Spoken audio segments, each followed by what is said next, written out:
Tea time snacks ಅಥವಾ ಮಕ್ಕಳಿಗೆ ತಿನ್ನೋದಕ್ಕೆ ಏನಾದರೂ ಕೊಡಬೇಕು ಅಂತ ಯೋಚನೆ ಮಾಡ್ತಾ ಇದ್ದೀರಾ? ಹಾಗಿದ್ರೆ ಈ ಸೀಸನಲ್ಲಿ ಮಾಡುವಂಥ ರೆಸಿಪಿ ಮ್ಯಾಂಗೋ ಜಾಮ್ ಮನೆಯಲ್ಲಿನೇ ಈಸಿಯಾಗಿ ಮಾಡ್ಬೋದು. ತುಂಬ ಅಂದರೆ ತುಂಬ ಚೆನ್ನಾಗಿರುತ್ತೆ. ಯಾವುದೇ ರೀತಿಯಾಗಿರೋವಂಥ ಪ್ರಿಸರ್ವೇಟಿವ್ ಹಾಕಿರಲ್ಲ. ಫ್ರಿಡ್ಜ್ ಇತ್ತು ಅಂತ ಹೇಳಿದ್ರೆ ಸುಮಾರು ನೀವು ತಿಂಗ್ಳುಗಟ್ಟಲೆ ಇಟ್ಟರೂ ಕೂಡ ಏನೂ ಆಗೋದಿಲ್ಲ. ಮಾಡೋದು ಕೂಡ ತುಂಬ ಸುಲಭ. ನೀವು ಕೂಡ ಟ್ರೈ ಮಾಡಿ ಹೇಗೆ ಬಂತು ಅಂತ ಕಮೆಂಟ್ ಮಾಡೋದನ್ನು ಮರಿಬೇಡಿ. ತುಂಬ ಚೆನ್ನಾಗಿರತ್ತೆ, ಈಸಿಯಾಗಿ ಮಾಡ್ಬೋದು. ಬನ್ನಿ ಹೇಗೆ ಮಾಡೋದು ನೋಡ್ಕೊಂಡು ಬರೋಣ. ನಾನಿಲ್ಲಿ ಒಂದು ಮಾವಿನ ಹಣ್ಣನ್ನು ತೊಗೊಂಡಿದ್ದೀನಿ. ಅದ್ರ ಸಿಪ್ಪೆ ತೊಗೊಂಡಿಲ್ಲ, ಬರೀ ತಿರುಳನ್ನು ಮಾತ್ರ ತೊಗೊಂಡಿದ್ದೀನಿ. ಅದನ್ನು ಮಿಕ್ಸಿ ಜಾರ್ಗೆ ಹಾಕ್ಕೊಬೇಕಾಗತ್ತೆ. ಇದು ಪ್ಯೂರಿ ಆಗಬೇಕು ಸ್ನೇಹಿತರೆ. ಇದಕ್ಕೆ ನೀರು ಹಾಲು ಏನು ಹಾಕಬಾರ್ದು, ಬರೀ ಮ್ಯಾಂಗೋ ಪ್ಯೂರಿಯನ್ನು ರೆಡಿ ಮಾಡ್ಕೊಳ್ಬೇಕು. ಇವಾಗ ಇದು ರೆಡಿ ಆಗಿದೆ. ನಾನಿಲ್ಲೊಂದು ನಾನ್ ಸ್ಟಿಕ್ ಪ್ಯಾನ್ ತೊಗೊಂಡಿದ್ದೀನಿ, ಅಥವಾ ದಪ್ಪ ತಳ ಇರೋವಂಥದ್ದು ಯಾವ್ದು ಬೇಕಾದರೂ ತೊಗೊಳ್ಬೋದು. ಅದಕ್ಕೆ ನಾವು ರೆಡಿ ಮಾಡ್ಕೊಂಡಿರೋವಂಥ ಪ್ಯೂರಿಯನ್ನು ಹಾಕ್ಕೊಂಡು ಅದನ್ನು ಫ್ರೈ ಮಾಡ್ಕೊಬೇಕಾಗತ್ತೆ. ಸ್ವಲ್ಪ ಅದರಲ್ಲಿ ಹಸಿ ವಾಸನೆ ಎಲ್ಲ ಹೋಗ್ತಾ ಇದೆ ಅಂತ ಹೇಳಿದ್ರೆ, ಮತ್ತು ತಳ ಬಿಡೋದಕ್ಕೆ ಶುರುವಾಯಿತು ಅಂತ ಹೇಳಿದ್ರೆ, ನಾವು ಎಷ್ಟು ದಿನ ಇಟ್ಟರೂ ಕೂಡ ಅದು ಏನು ಹಾಳಾಗೋದಿಲ್ಲ, ತುಂಬ ಚೆನ್ನಾಗಿ ಇರುತ್ತೆ. ನೋಡಿ, ಈ ರೀತಿಯಾಗಿ ಇದಕ್ಕೆ ನಾವು ಏನನ್ನೂ ಕೂಡ ಹಾಕಿಲ್ಲ, ಎಣ್ಣೆ ತುಪ್ಪನೂ ಕೂಡ ನಾವು ಹಾಕಿಲ್ಲ ಸ್ನೇಹಿತರೆ. ಸೊ ಇದೇ ರೀತಿಯಾಗಿ ಗಟ್ಟಿಯಾಗಿರೋದನ್ನೇ ನಾವು ಫ್ರೈ ಮಾಡ್ಕೊತಾ ಬರಬೇಕಾಗತ್ತೆ. ಇದು ಸ್ವಲ್ಪ ನಮಗೆ ಜಲ್ಲಿ ಥರ ಅನ್ನಿಸ್ತಾ ಬರುತ್ತೆ. ಇದು ಮತ್ತು ಕಲರು ಕೂಡ ಚೇಂಜ್ ಆಗ್ತಾ ಬರುತ್ತೆ.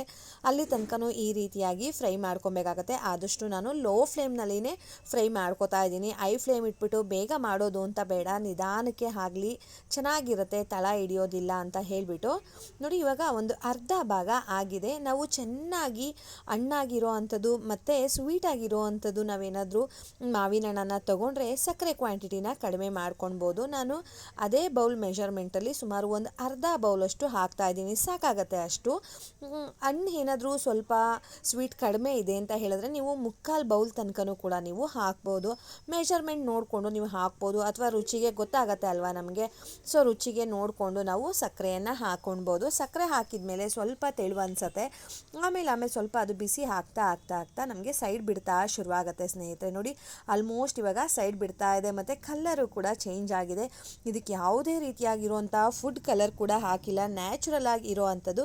ಲಾಸ್ಟಲ್ಲಿ ಇನ್ನೇನು ಸ್ವಲ್ಪ ಇದೆ ಇಳಿಸ್ಬೇಕು ಅಂತ ಅನ್ಬೇಕಾದ್ರೆ ನಾನಿಲ್ಲಿ ವಿನೆಗರ್ ಹಾಕಿದ್ದೀನಿ, 1 ಸ್ಪೂನಷ್ಟು. ನೀವು ವಿನೆಗರ್ ಬದಲಾಗಿ ನೀವು ನಿಂಬೆ ರಸ ಕೂಡ ಹಾಕ್ಬೋದು. ನೋಡಿ, ಇವಾಗ ಕಲ್ಲರು ಕೂಡ ಅಷ್ಟೇ. ನೋಡಿ, ಕನ್ಸಿಸ್ಟೆನ್ಸಿ ಈ ರೀತಿಯಾಗಿ ಇರಬೇಕು. ಇವಾಗ ಪರ್ಫೆಕ್ಟ್ ಆಗಿರೋ ಅಂಥ ಜಾಮ್ ರೆಡಿ ಆಗಿದೆ. ಸ್ಟವನ್ನು ಆಫ್ ಮಾಡಿ ತಣ್ಣಗಾಗೋದಕ್ಕೆ ಬಿಟ್ಬಿಡೋಣ. ಇವಾಗ ತಣ್ಣಗಾಗಿದೆ. ನಾನಿಲ್ಲಿ ಒಂದು ಗ್ಲಾಸ್ ಕಂಟೈನರ್ಗೆ ಅಥವಾ ಗ್ಲಾಸ್ ಜಾರ್ಗೆ ನಾನು ಇಲ್ಲಿ ನೋಡಿ ಎಲ್ಲ ಫಿಲ್ ಮಾಡ್ತಾ ಇದ್ದೀನಿ.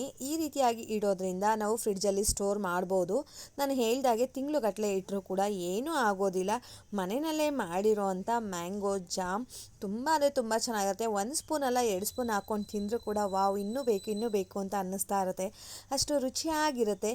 3 ಇಂಗ್ರೀಡಿಯೆಂಟ್ಸಲ್ಲಿ ರುಚಿಯಾಗಿ ಮಾಡಿರೋ ಅಂಥ ಮ್ಯಾಂಗೋ ಜಾಮ್ ಸ್ನೇಹಿತರೆ. ಒಂದೇ ಹಣ್ಣು ನೋಡಿ ಎಷ್ಟೊಂದು ಆಗಿದೆ ಅಂತ. ಒಂದು ಹಣ್ಣಲ್ಲಿ ಇಷ್ಟು ಆಗತ್ತೆ. ನಾನು ಇದನ್ನು ಬ್ರೆಡ್ಗೆ ಹಾಕಿ, ಮಕ್ಕಳು ಈಗ ಸ್ಕೂಲಿಂದ ಬಂದಾಗ ಆಗ್ಬೋದು, ಬೇರೆ ಟೈಮ್ನಲ್ಲಿ ಆಗ್ಬೋದು, ಏನಾದರೂ ಬೇಕು ಅಂತ ಕೇಳ್ತಾ ಇರ್ತಾರೆ. ನೋಡಿ, ಫ್ರಿಡ್ಜಲ್ಲಿಟ್ಟರೆ ಇನ್ನು ಸ್ವಲ್ಪ ನಮಗೆ ಗಟ್ಟಿ ಥರ ಅನ್ನಿಸ್ತಾ ಇರುತ್ತೆ, ಬಟ್ ಕನ್ಸಿಸ್ಟೆನ್ಸಿ ಕರೆಕ್ಟಾಗಿದೆ. ಬ್ರೆಡ್ಡಲ್ಲಿ ಹಾಕ್ಕೊಟ್ರೆ ಅವಕ್ಕೂ ಒಂದು ಖುಷಿ ಇರುತ್ತೆ. ನಾವು ಅಂಗಡಿಯಿಂದ ತೊಗೊಂಡು ಬಂದು ಜಾಮ್ ಕೊಡೋ ಬದಲು ಆಯಾ ಸೀಸನಲ್ಲಿ ಸಿಗೋವಂಥ ಫ್ರೂಟ್ಸ್ಗಳನ್ನು ಉಪಯೋಗಿಸ್ಕೊಂಡು ಮನೆಯಲ್ಲಿನೇ ಜಾಮ್ ಮಾಡಿಕೊಟ್ರೆ ಒಂದು ಖುಷಿನೇ ಬೇರೆ ಅಲ್ವಾ ಸ್ನೇಹಿತರೆ. ನೋಡಿ ಎಷ್ಟು ಚೆನ್ನಾಗಿದೆ ಅಂತ. ಕಲರ್ ಕೂಡ ಅಷ್ಟೇ, ಯಾವುದೇ ಫುಡ್ ಕಲರ್ ಕೂಡ ಹಾಕಿಲ್ಲ, ನ್ಯಾಚುರಲ್ ಆಗಿ ಇರೋವಂಥ ಮ್ಯಾಂಗೋ ಜಾಮ್ ಸ್ನೇಹಿತರೆ. ನಿಮ್ಮೆಲ್ಲರಿಗೂ ಕೂಡ ಇಷ್ಟ ಆಗಿದೆ ಅಂತ ಅಂದ್ಕೊಳ್ತಾ ಇದ್ದೀನಿ.